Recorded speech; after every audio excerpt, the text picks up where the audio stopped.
অতিবৃষ্টিতে জলাবদ্ধতায় ডুবে আছে সুনামগঞ্জের ১৫টি হাওরের নিচু এলাকার কাঁচা বুড়ো ফসল। অসময়ে এমন ফসল হারিয়ে দিশেহারা প্রান্তিক চাষিরা।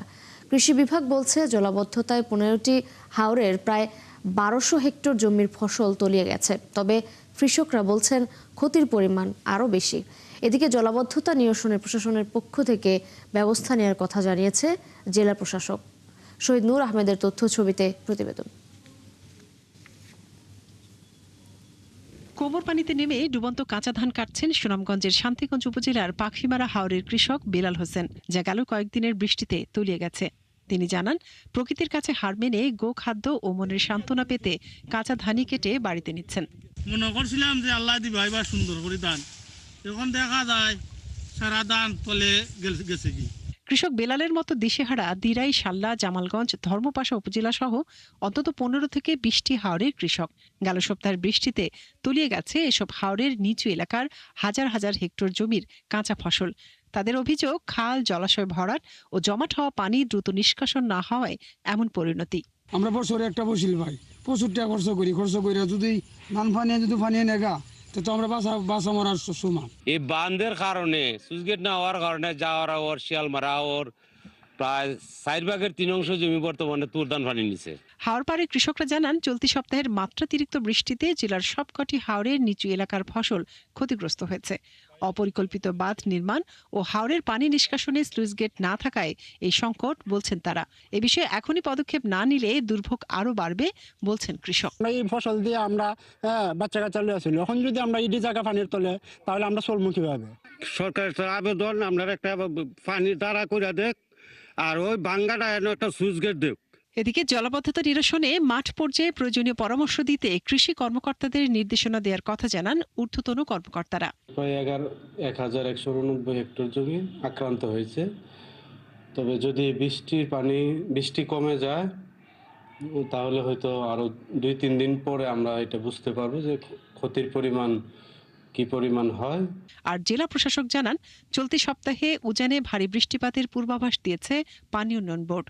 তাই এর আগেই জলাবদ্ধতা নিরসনে প্রয়োজনীয় পদক্ষেপ নেওয়া হবে। শুধুমাত্র বাংলাদেশেই বৃষ্টিপাত হবে না, আমাদের সীমানার ওই পারে প্রতিবেশী দেশেও বৃষ্টিপাতের সম্ভাবনা আছে। আপনারা জানেন এই পানিটা আমাদের উপর দিয়ে নামে, তো এই কারণে বাঁধ যদি কেউ কাটে তাহলে পরে তারা যেন ৫ তারিখের মধ্যে এই বাঁধটা পূর্বের অবস্থায় ফিরিয়ে নেয়, এবং এই ফিরিয়ে নেওয়ার জন্য যে ধরনের উদ্যোগ নেওয়ার জন্য দরকার আমরা পানি উন্নয়ন বোর্ডকে অনুরোধ করেছি তারা যেন সেই উদ্যোগটা নিয়ে রাখে। সুনামগঞ্জ জেলার শতাধিক হাওরে এবার ২,২৩,৫১১ হেক্টর জমিতে বোরো ধানের আবাদ হয়েছে। ফসলের সুরক্ষায় সরকার যথাযথ পদক্ষেপ নেবে এমনটাই প্রত্যাশা হাওরবাসীর। মনিরা কাজুরি, ৭১। দর্শক, কেন ডুবছে সুনামগঞ্জের বিভিন্ন হাওরের ফসল সেই ব্যাপার জানাতে আমাদের সাথে যুক্ত হচ্ছেন সহকর্মী শহীদ নূর আহমেদ। শহীদ নূর, কি কারণে ডুবছে হাওরের এই ফসলগুলো এবং জলাবদ্ধতা নিরসনে কি ব্যবস্থা নিচ্ছে সংশ্লিষ্ট প্রশাসন, জানাবেন। তৃষা, ধন্যবাদ আপনাকে। দেখুন, আমরা গেল এক সপ্তাহ ধরে সুনামগঞ্জের যে সমস্যার কথা জানছি, যে বৃষ্টিপাত হচ্ছে সেই বৃষ্টিপাতে সুনামগঞ্জের বিভিন্ন হাওরের যে নিচু এলাকা রয়েছে সেই নিচু এলাকার ফসল কিন্তু নিমজ্জিত হচ্ছে। যা কৃষি বিভাগ বলছে ১২০০ হেক্টর, কিন্তু বাস্তবে তার চিত্র ভিন্ন। কৃষকরা বলছেন সুনামগঞ্জের প্রায় ১৫ থেকে ২০টি হাওরে ফসল রুবি হয়েছে, অর্থাৎ প্রায় কয়েক হাজার হেক্টর জমির ফসল তলিয়ে গেছে। এই যে আমরা দেখছিলাম যে ঈদ উল ফিতরের আগে এবং পরে সুনামগঞ্জে ব্যাপক বৃষ্টিপাত হয়েছে, এই অতিবৃষ্টির কারণেই এই জলাবদ্ধতা সৃষ্টি হয়েছে। এর জন্যই সুনামগঞ্জের যে হাওরের নদী খাল ভরাট হয়ে যাওয়া সহ পানি নিষ্কাশন না হওয়ার কারণেই এই সংকটটা তৈরি হয়েছে।